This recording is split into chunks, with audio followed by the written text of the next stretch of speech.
Good evening and welcome to the final installation of the Lipscomb Leads Virtual Conversation Series. Tonight, we're going to be talking about the future of you with our guest, Bob Goff. Before we jump into the interview with Bob, I want to introduce John Lowry, who is our Senior Vice President for Advancement, to share a quick update from the campaign. Thank you, Amanda. Tonight's going to be a really fun night. We've got Bob Goff with us. How can you not have fun in terms of an hour with Bob Goff? It's going to be a fantastic time. We're going to jump into it in just a second, but it's been an exciting month here at Lipscomb. And one of the things that's made it so exciting is the Lipscomb Leads campaign. Because of the generosity of 47,000 donors, because of God's grace and blessing upon us, the Lipscomb Leads campaign hit its $250 million goal earlier this month that we announced during our day of giving.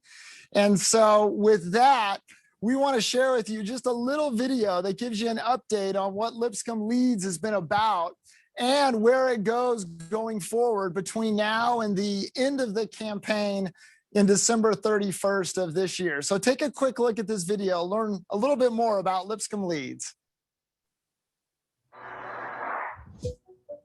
There are moments defined by faith, courage, commitment, generosity.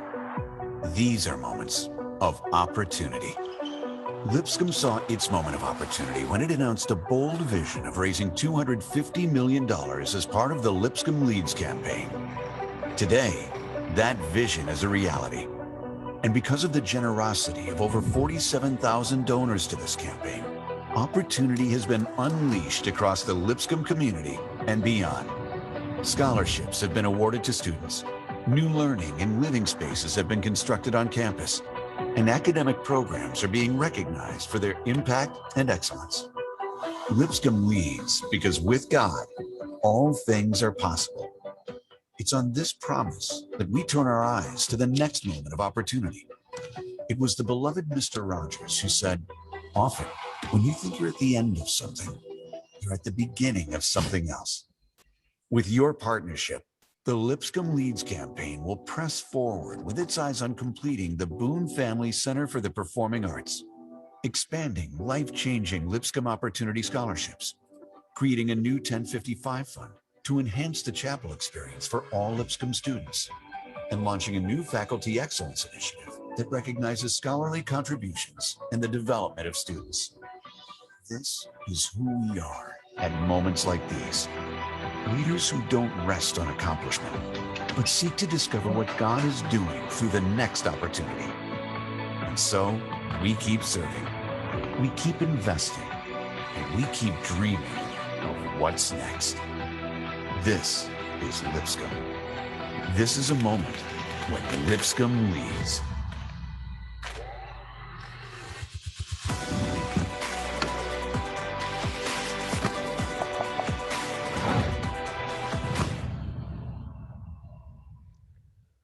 We are grateful for everyone that has embraced Lipscomb University and our mission of building Christian leaders for the future.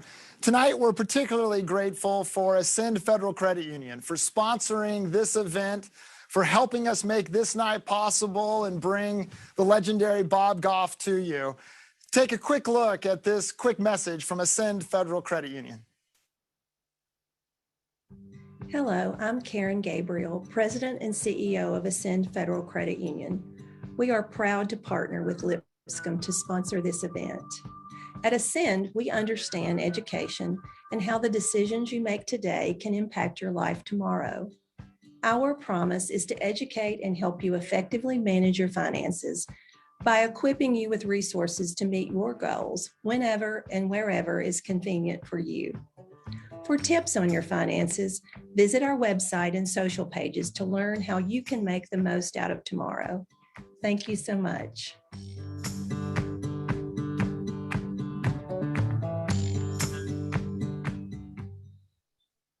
And now, the moment that you've all been waiting for. I'm so excited to be able to introduce you to the legendary Bob Goff. He's the chief of fun and whimsy. He's always has an endless supply of balloons. He's a best-selling author. He is a human rights activist. He has schools all over the world, and he is just an encourager to millions. And so with that, I would like to introduce you guys to Bob Goff. Hey, you guys. Hey, good to see you, Amanda, John. This is great. Glad we get to be together. Well, as we get started, Bob, I just want to give you a chance to tell us a little bit about your story. So you started off as a construction defect lawyer, kind of accidentally becoming a lawyer, and then you become the special counsel to Uganda, and then you become a best-selling author, and then you open up all these schools. Like, how does that happen? Yeah, total Forrest Gump. It's like I keep slipping on things. I'm like, what the heck? But I think like for all of us, you're listening in, and that we have many, many things that we could do. God's given you some capabilities. And one of the things that he gave to many of us, I know the two of you, is curiosity. You're just curious about how things will work. And so that might land you in law school, might land you in jail. But one of the things that I want us to do is like to fan the coals. That's what Paul talked about to his friends, to fan the coals of this curiosity that you have. And so I practiced law for quite a while, but I was realizing it wasn't making that big of a difference in my life and the lives around me. I was just kind of like the middleman in exchanging wealth between a bunch of people that are already pretty wealthy. And so I started going to some of these countries where the kids there were my kids' age. And I think it just ruined everything for me. Because I just started spending less and less time at my office. I live in San Diego. I commuted to Seattle for a quarter of a century. I would fly up in the morning and I'd fly home for supper. And the kids didn't know.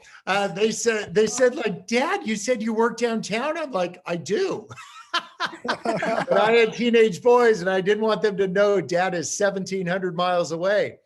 And so, one of the things that happened in me that was a really pivotal moment, I remembered walking into my office on the 17th floor of the Washington Mutual Tower, and the woman behind the receptionist said, hello, and who are you here to see?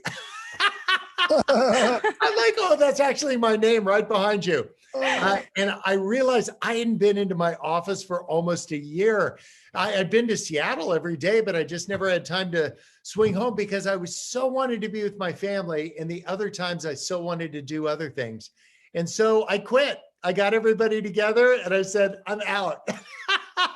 I gave the key to this guy with a very surprised look on his face. I said, the whole thing's yours. You don't owe me anything. Wow. Now that's a stupid economic decision, but it's an awesome new creation decision. And that's what I hope everybody on this call will do. That's great, Bob. You have talked before about one of the greatest gifts that we can give each other is to simply be available to each other. Talk a little bit about some of the crazy things you've done, even as an author in your books, to make yourself available to people. Yeah, this is kind of nuts. I remember when the publisher said, will you write a book? I said, I don't know. Will you build a school? I'll trade you one book for one school. And they said, well, how big's the school? And I said, all right, 1,000 child soldiers and 400 teachers. Wow. They said, big school. I said, big book. And I made them pay me in advance because I didn't know if it would stink. And I put on the last page of the book, I was thinking about how Jesus just got more and more available as time goes by. Isn't that kind of weird? You have somebody that writes a lyric to a song and then they're less available. Or they write a book that somebody likes and then all of a sudden they're less available. I'm like, what if we get more available? So I put my phone number in the back of a couple million books. I don't have 2 cell phones. This is it. And I get 100 calls a day. It's nuts. I can't get a thing done. But the terrific part is that by saying hello, it just lets people like feel seen and heard and like literally like we're with each other. And I love that of all the names God could have picked, he could have picked George or Sam or something. And what God did is he picked Emmanuel, right? God with us. And as I translate that, it won't cost you a nickel, but it'll cost you 5 minutes. And I think there's something beautiful. And so if we're thinking the future of you, what if we made a future about availability? And each in our own way. Sweet Maria Goff is not going to do this. I promise you. She thinks having me in the room is a lot of people. But within the context of who she is, she's made herself available. And I think there's something beautiful when that happens in our community. It was the early Acts church. It said they broke bread together, and it wasn't just pounding carbs. They broke bread and they had things in common. And that's one thing we can have in common. So as you kind of continue to make these opportunities for all of these new people, these new experiences to come into your life, how do you manage all of those things? How do you deal with the responsibilities of life and your desire to do fun and crazy things? And I'd love especially to know what happens on Thursdays. Oh, Thursday is quit day. And so every Thursday, what I do is I quit one thing. Nobody will take my calls. I just try to say, I'm just offloading things constantly. Amanda, I teach at Pepperdine Law School, which still kind of cracks me up. Could you imagine me teaching at a top tier law school? Like everybody passes the bar. You get a car, you get a car. But I also teach at San Quentin. And there's a guy that's been in San Quentin in my class. He's been in there for a couple of years. He's been in San Quentin for a couple decades. And he called me up, which I thought was kind of unusual to get a call from him. And Kevin said, Bob, I'm standing outside the wall. I'm like, oh, dude, tell me they're not bed sheets tied together. And he said, no, they just released me. You're my first call. And I thought in a moment, I'm like, this is going to be like Hemingway or something. I said, like, Kevin, what are you thinking? And he said, I've got pockets. I'm like, of all the things. And I was like, and then I realized in San Quentin, you can't have pockets because you put the wrong things in your pockets. And in a moment of clarity, I told him, be really careful what you put in your pockets. And so when we talk about quitting on Thursday, it's kind of like moving things from one pocket to the other pocket to just say, I'm out. I don't need to do that anymore. I hope we could do that with some of the pain and uncertainty that this last year has represented. If people could get real with that and to say, I'm just kind of hurting about this stuff, and to say, maybe you need the help of a counselor, maybe you have some good friends that'll help you just kind of make this transfer from one pocket to the other to say, I don't need that anymore. So Thursdays has been really important to me. This whole idea of being a new creation, kind of old Bob, he's on the bus. And who's new Bob? And new Bob knows how to play the banjo. But if you heard me playing the banjo, you'd say, get a better job. What I want to do and be better at the beats. But what I want to do is say, new Bob, what is it that he's curious about? And who is me? And I don't want to be just a lawyer because I had been a lawyer. I don't want to just do things in Uganda because I've been doing things in Uganda. And it's not like the thrill of the hunt. It's just being fully engaged, to your point, in future me. Who's that guy? Did you guys know this? Did you know, remember these Rubik's Cubes? Oh, yeah, for sure. Oh, yeah. How many different combinations do you think there are? If you mix this thing up, how many different ways? Like 100, 1,000? I'm not going to ask everybody. There's got to be like 100,000 different ways to. Yeah, get this. 43 quintillion. That's 43 with 30 zeros after it. So if you move one of these every second, starting at the beginning of time, you'd still be changing it. You'd still be doing crazy? it. So what if we said that we're like a lot more complicated than a Rubik's Cube? And so to have it all distilled down to, he's a lawyer, he's a doctor, he's a nurse, he's a plumber, she's a lawyer, she's a doctor. I'd say I'm just wonderfully complicated, and you are too. Everybody else listening, what we want to do, future you, it means figuring out, like, what's the combination? Who are we now? Who are we now? Yeah, and as we figure that out and think about it, Bob, you've at least inspired me to think about making sure that I'm intentional about having fun and being a bit whimsical. Talk about the value of that for people's lives. Boy, if it's all whimsy and no wisdom, that's not a good combination. That's that's Eddie Haskell and Leave It to Beaver. And it's a couple misdemeanors. But to say, I'm going to take some whimsy, some fun, and some strategy behind it. Like to just say there's actually a reason why we're doing what we're doing. Sure. So if I start a school in another country, there's actually a reason why I'm doing that. That's more than just, wouldn't it be swell? There's like a ton of strategy. And that's one thing about becoming like future you. It's moving from just having a plan to having a strategy to do that. Because you can have a bunch of unexecuted plans. They're kind of like, I don't know if either of you have had rolls of plans made for a room addition or a change at the house that you never got around to making. There's architects that make a living just making plans for additions that never get built. Never get built. Yeah. So what I want to do is I don't want to have a bunch of plans. I want to couple that with like a really good strategy. And one strategy could be available.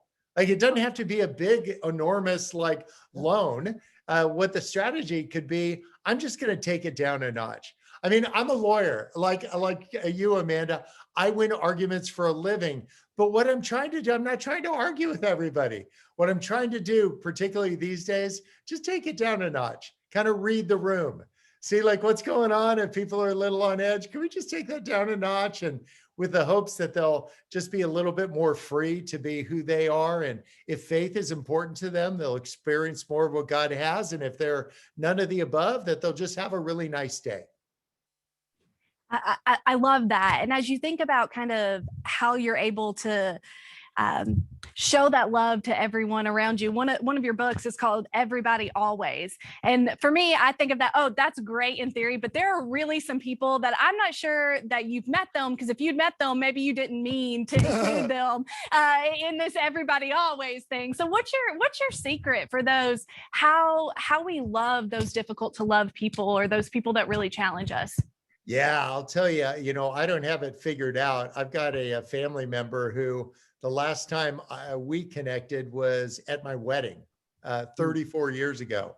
So I would be the first guy to say I'm on training wheels on this, Steve, but I'm dedicated to this idea of saying there's going to be difficult people. Now, there's some people that might not be safe for you to be around. So it's not everybody always. There's actually some people, not just because they're ornery, because we're all ornery from time to time, but they actually just might not be safe people for you for any number of reasons. And so I'm not saying just like cast this wide net, but I do want to say that like grace draws this circle around everybody. And if we can identify those areas that are kind of like a growing edge for us, maybe have a couple friends on this journey. I know I've got a dear friend, one of my best ones in Nashville is, he just said, that with his family member, it's been so long. What do you think about reaching out? And so I wrote a letter. And this was 2.5 years ago. I wrote a letter and I didn't get a response. And that didn't make me the victim. And it certainly didn't make me the hero, but I became a participant. And I would say future us is realizing that we can be a participant in some things that we kind of ruled ourselves out. Some people that are listening, you're waiting for permission. And for things that you already have permission to do, like go be you, like to love people extravagantly, to engage somebody that kind of creeps you out, knowing that you probably creep them out. But it all starts with just kind of being an awareness of like your own need for love and grace and purpose and acceptance. And then maybe giving that to some people that are kind of a little ornery. Some people, when they get insecure, they get mean like a rattlesnake. Have you met a couple? Yeah, that person that comes to mind. Other people get quiet like a church mouse. Oh, I'm married to one. Her name is Sweet Maria Goff. But however it is that you deal with, I deal with insecurity by being funny. Like the more insecure I get, the funnier I get. Like I'm just like, because I feel like the camera is off me, like people are having a good time. And so for some reason, I've kind of medicated my insecurity with laughter, but other people might medicate it with activity. You know who you are. No pointing fingers, but like you're just be like, go, go, go, go, go, go, go. And really what you're trying to do, you're just trying to figure out this complicated thing that is you. And I just want to just take it down a notch and to say, like, what do we do? And what I want to do is the next courageous thing. Have the two of you seen that movie? Let's see, We Bought a Zoo. Do you remember that one? Yeah, absolutely. That's a great movie. If you're watching right now and you haven't seen the movie, tune out, go watch it. You're welcome. Like one of the things about We Bought a Zoo is this. It's a dad who's widowed, and he's trying to explain to his son how life works. And remember, that's that scene where he explains to his son that all you need is 20 seconds Oh, of yeah. insane courage. Remember that? Oh, yeah. Just Right. 20 seconds of embarrassing bravery, and it'll change everything. So I've got this question for the two of you, for everybody listening. What would be your courageous move? Like, what would take 20 seconds of insane courage? Who would you need to call? The text message you would need to send. Just say, like, sorry. How about that? Just don't say sorry, you were wrong and I was right. No, just say sorry and press send. And leave Or, like, it. Yeah. if you want a really long one, really sorry. But I think if we want to access the future us, like future you, Yeah. then what we need to do is some courageous stuff and maybe some embarrassingly brave things. Yeah. And one of those things, Bob, is not only thinking about ourselves, but as we're living in this time where we're at home and we're a little bit isolated, there is still people around us that need us. And by serving our neighbor, there's a way in which we can discover things about us that can give us great purpose. You've talked a lot about just loving your neighbor and being literal with it in terms of loving your neighbor. Talk to us a little bit about that and the importance of that today. Yeah, I'm just so delighted to report that it wasn't my idea, but it was a lawyer that tried to set up Jesus. And he said, what's the big commandment? Yeah. He's like, love like God with all your heart, soul, and mind, and love your neighbor as yourself. And there's a lot of people that I've met that want to go to the ends of the earth, but they don't want to go to the end of their street. Sure. So like, what if we, instead of going somewhere far away, go this like more difficult distance, which is across the street, and ask a neighbor, like, can I wash your car? Unless they have a convertible Porsche, then not so much. Or make them a pie, because if they don't want it, I do. But those kind of really practical things. And what if you start by loving yourself? I mean, we're talking about future you, so that there's an outward facing version of you, but then also to say, can you love yourself? Like, can we get past some of the negative self-talk and like to maybe some of these kind of false positives that you've believed in your life, or something that you thought precluded you when it really just actually equipped you to do that. Sure. That painful experience, that setback in front of everybody, would actually allow you to come with a little bit more humility to say that I've got some stuff missing in my life that I'm still working out. So if we adopt this character, like people that know me, they're like the balloon guy, and they're like, whatever. And that's certainly part of, like, I'm definitely an enthusiastic guy, but I'm also the guy that has like an estranged relationship. It's be like, well, like everybody always except for this person, or like, you know, love does except when I don't want to. Like, I just want to sync it up. Otherwise, we'll become a caricature of who we really are. We're just so identified with this position or career or whatever you have that you've actually lost touch with who you really are. And that's where all the good stuff happens. So you go into a mall, and there's usually a big sign there and a map, and there's an X, and it says, you are here. You know those ones? John, you've been in there? Yep, yeah. So if we could just figure out where we're at, then, and remember what we were there to do. The reason they sell Dippin' Dots at malls are for people who forgot what they came for.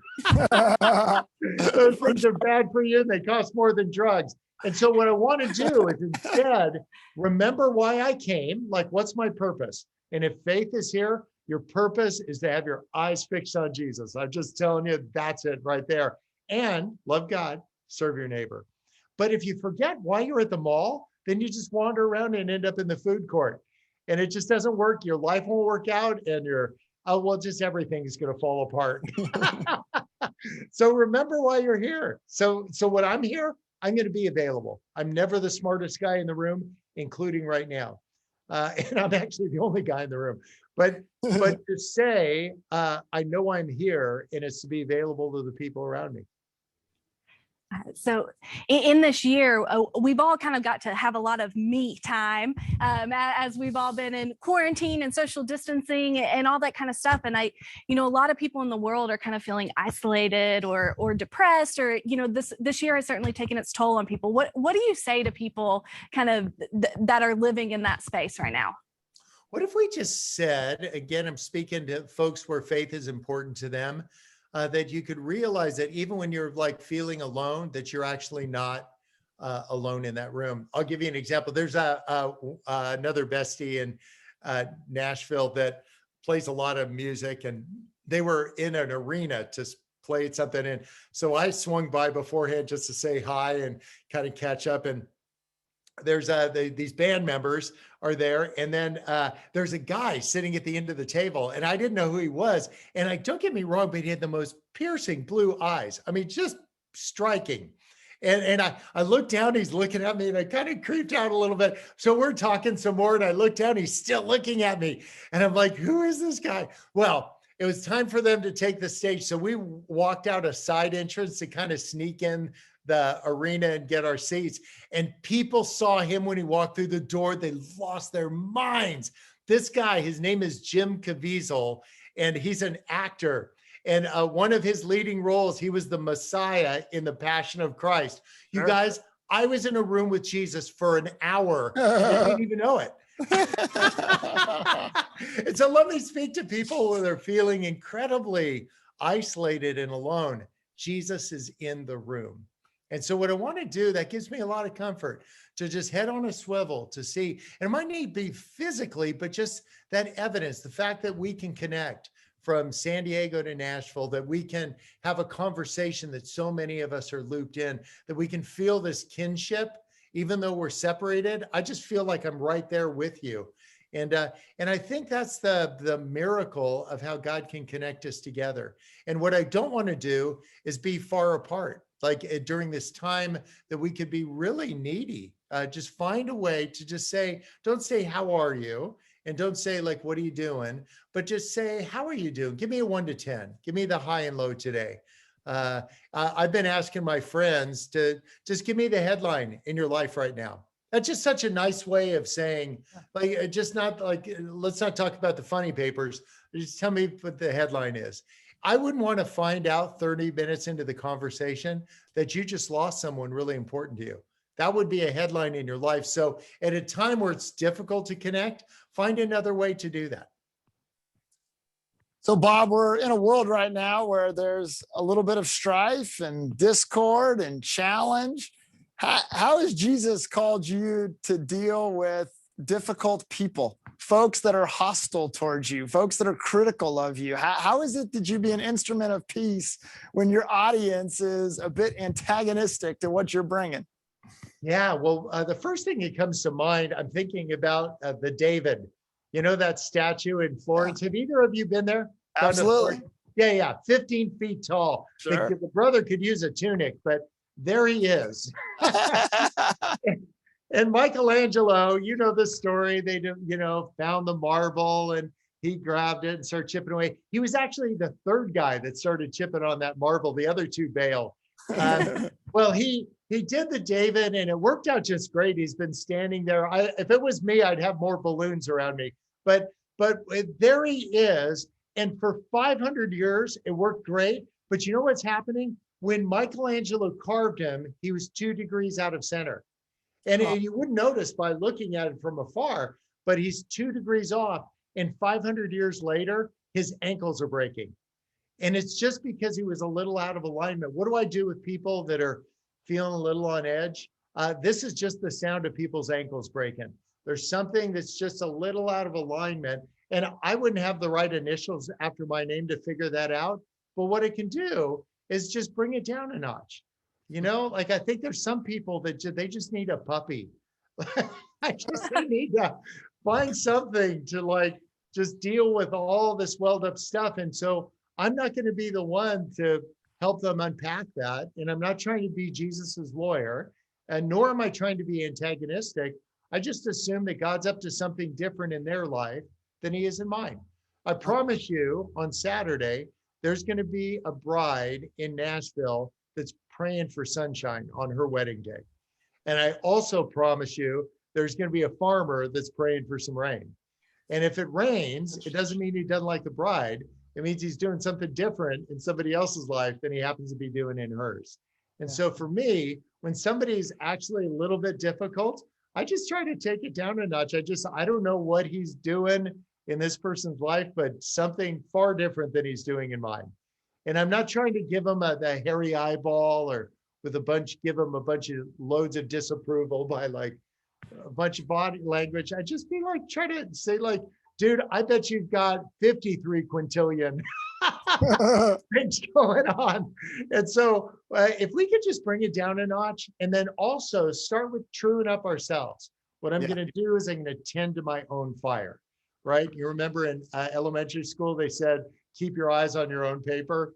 They didn't say that to you in law school, Amanda, but they meant it. You knew, like you were just supposed to like watch your, so why would it change later? So I'm just saying like, and it's not a lack of empathy. It's just bringing it down a notch. And I'm not going to try to sort that out, but I'm also not going to react to that.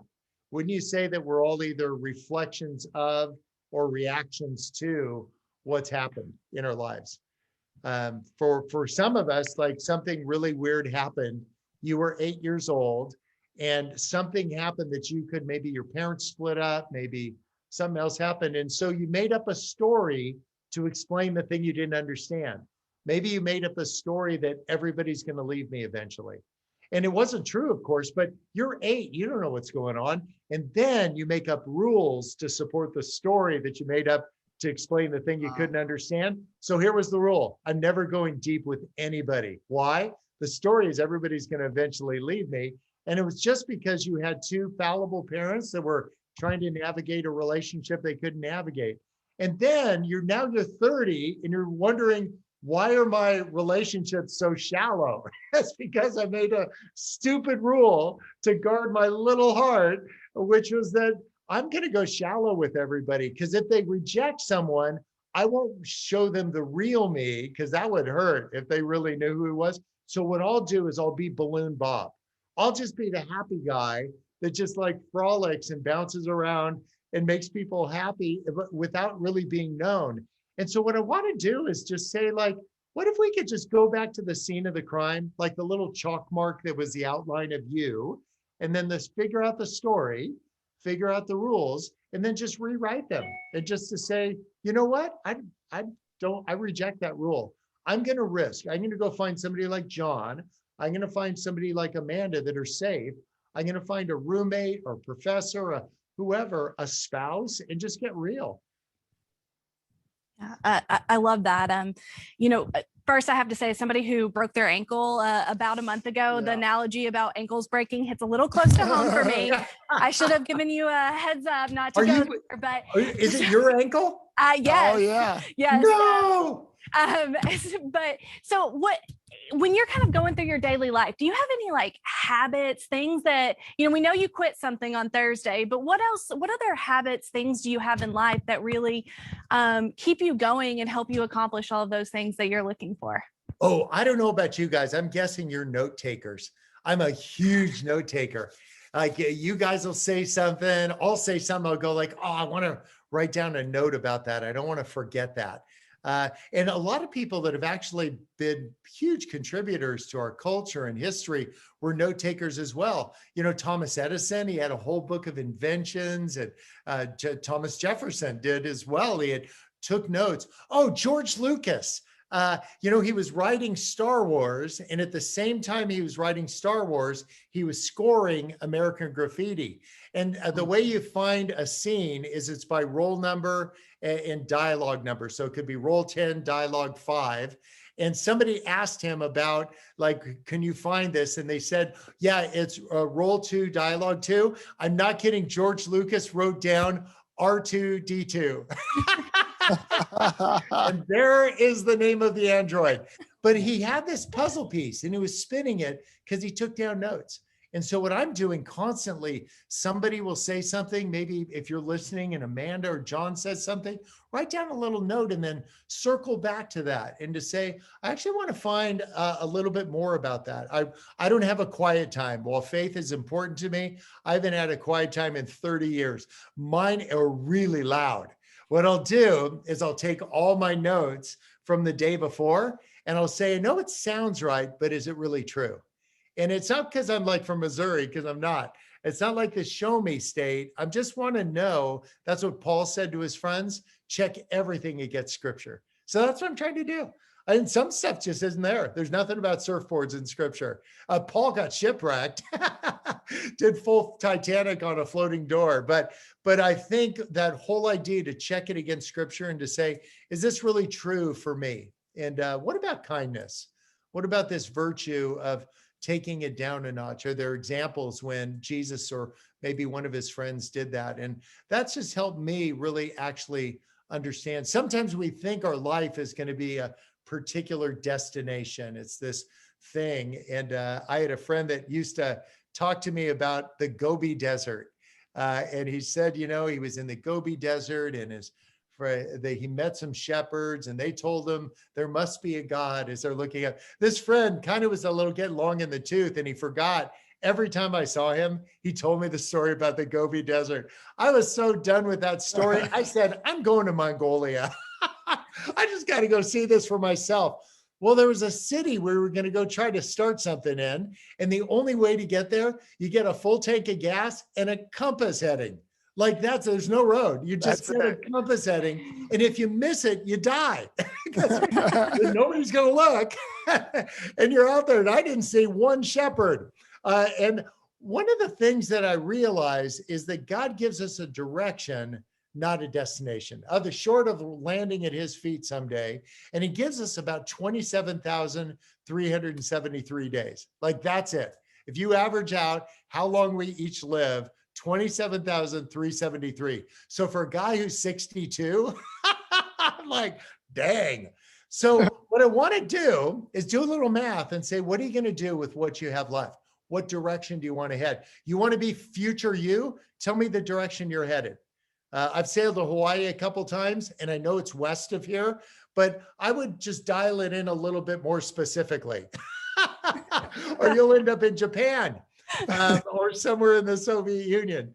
But so see some things maybe in your life that are talents that you have. Amanda, you went to law school. You're a quick study. You know law. You know people. John, you're awesome at people. And to say you have all these other capabilities and to say, when can I take a capability and match it with an opportunity? And to say where those two cross, that's where you are in the mall. So leave all the distractions, all the Dippin' Dots, get back to where your capabilities and an opportunity match and be like, where are we going? That's awesome. So Bob, you've talked a little bit about your faith. As you reflect back on your life of faith, what has faith done for you that has led you to a place to where you have this incredible ministry that is making an impact? How has faith led you there? Boy, I'm telling you, there's a great definition of faith in Hebrews 11. It's confidence in what you haven't seen. No, confidence in what you're hoping for, assurance in what you haven't seen. Isn't that beautiful? Yeah, like knowing what you're hoping for and then being sure that it's there. Kind of like that. I knew there was a gas station out there, but I haven't seen it yet. I am hoping it's there. Yeah. For me, faith is not just a bunch of doctrines, because I've met some people that have terrific doctrine and lousy theology. But a theology surrounded by loving, like everybody always, not like, I love how Jesus didn't vet the guy next to him and to say, well, what about this social issue? What's your position on that? What do you think about that? I love that he said to him, he said, I'll see you in paradise. That was like, so when I meet some difficult people along the way, I just say like, see you in paradise. Yeah. So I think my faith has informed my obedience to try to just do what God said to do. Instead of making it really complicated, like a logarithm, he said, hungry people, thirsty people, sick people, strange people, naked people, people in jail. James, he talked about widows and orphans. Like that's it. So I'm just saying, like, what if we do that? The crazy part is you can never tell if somebody's hungry. You can always tell if they're naked. So what I want to do is do something about that. Get some, like, give people hamburgers or clothing or water bottles or whatever, and then find people in desperate need and do something. Go across the street. If you see an opportunity, go across an ocean. We are opening our second school in Afghanistan. Wow. This one is on the border between Iran and Afghanistan. And we're headed there pretty soon here. And that'll keep you really regular. One of the things that we want to do is have not just faith, but obedience. When I met this guy from Afghanistan the first time, that I was trying, because I'd heard the Taliban had taken over this a couple of years ago. And we met each other on WhatsApp. I'm not kidding. It's on WhatsApp. And I said, he said, he's from Afghanistan. I'm like, this is awesome. I'm looking for somebody. And so we're sending these messages back and forth, but I don't know what team he's playing for. So, and you cannot be talking to somebody playing for the wrong team. So I'm asking questions like, so how do you spend your day? When I say the word enemy, who pops to mind? Like, crickets. So I went back to Washington, D.C., and I kind of met with our team to figure out, and this is what he said. They said, he's a good guy. That's all. Like, got any more detail? Nothing. Yeah. So I flew to Kabul, Afghanistan about 2 years ago. I land and I get a text message from this guy, and he says, Bob, I can't meet you at the airport. Like, shoot. I don't think I said shoot, but he said, what you need to do is leave the airport and start walking through Kabul. And eventually you're going to come to a car, the engine will be running. The last number on the license plate is a 7. Get in the car. Amanda, tell me what you do. Would you get back? Would you get out of there, or would you start walking? I think in the next flight back to the US, please. What do you think, John? Would you start walking or fly? Yeah, that would take more than 20 seconds of bravery. That would require a lot of bravery. Well, I was thinking, I'm a 7 on the Enneagram. I'm like, what could possibly go wrong? So I started walking. I found the car, the engine's running. I get in. The guy doesn't speak English, and I don't speak whatever he speaks. You know who I'm talking to? It turns out I'm talking to a guy right at the top of Afghanistan's leadership. What he wanted to know is if I would trust him enough to do what he told me to do, then he trusts me enough to start a girls' school. I got 250 little girls in that school now. And here's why. I was willing to trust him. And I think that whether faith is important to you or not, to just say, can you trust enough to take the next courageous move? Maybe it's a courageous move in a relationship. Maybe it's one in a work. Maybe half of my friends are afraid they're going to lose their job, and the other half are afraid they're going to keep it. What's your next courageous move? What would take just 20 seconds of embarrassing bravery? And as we're trying to do, like, figure out who we are and how God has uniquely gifted us and created us and then enabled us to do things, I want to stop spending my life asking for permission to do the things that we already have permission to do, which is like, just go love some people. Like, will it like be easy? Oh, heck no. You're going to be constantly misunderstood. It was the second night I was in Afghanistan, and this school is in the former capital of the Taliban. So we're like staying in somebody's house to kind of be on the DL.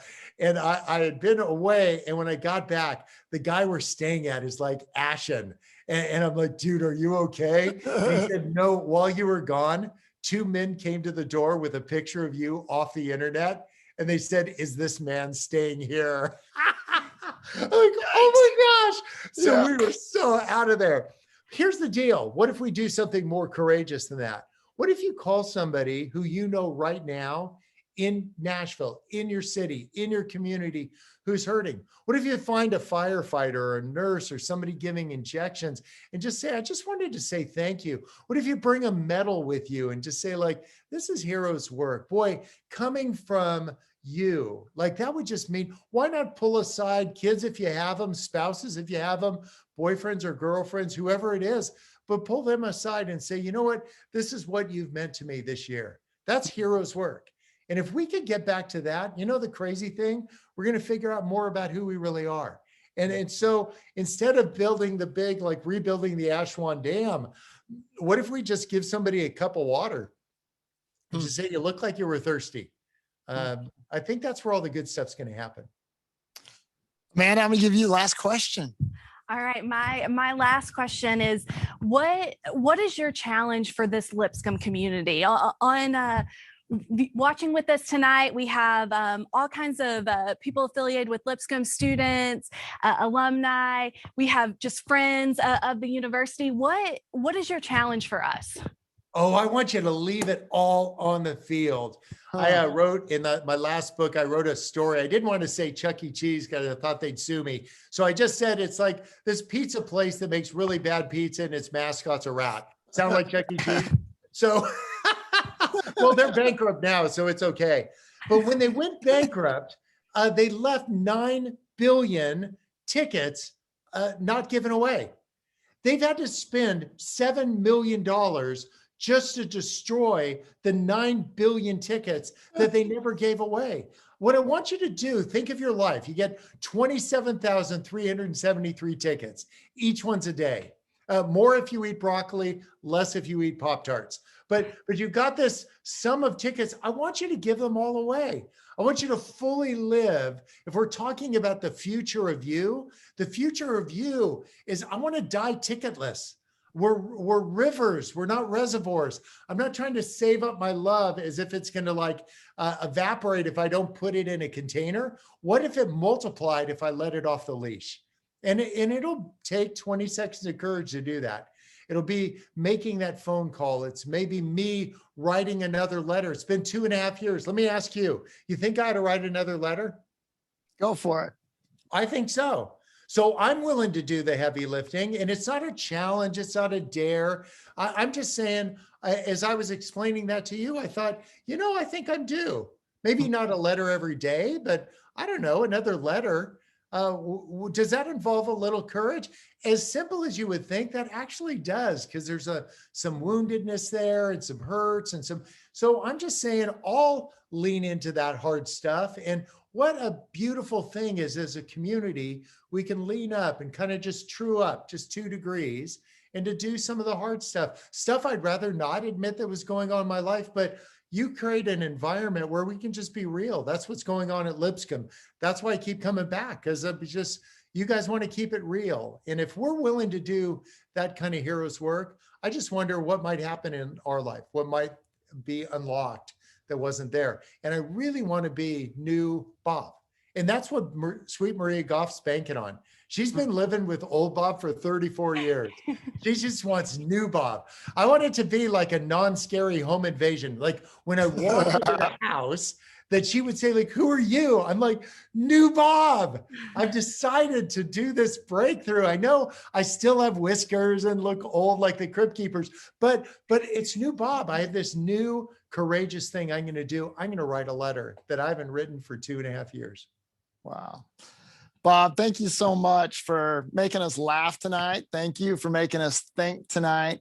Thank you for making us experience Jesus tonight in a way that can be life transforming. And we all need to write letters, and all of us have things that we can do to create the new version of ourselves. And you've inspired us to think about our future, think about the future of ourselves in light of what God has in store for us. And for that, we are extremely grateful.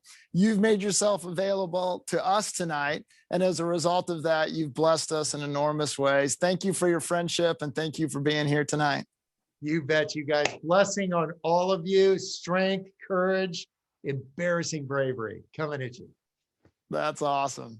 I want to thank everyone for being a part of tonight. I hope you've been inspired by this incredible hour with Bob Goff. I want to have you look forward with us to Imagine 2021. We are so excited to have former Tennessee Governor Bill Haslam and the Pulitzer Prize winning author John Meacham here to join us to have really a once in a lifetime kind of conversation to have these two leaders, these two public servants, these researchers and historians come together and have a conversation about the soul of America.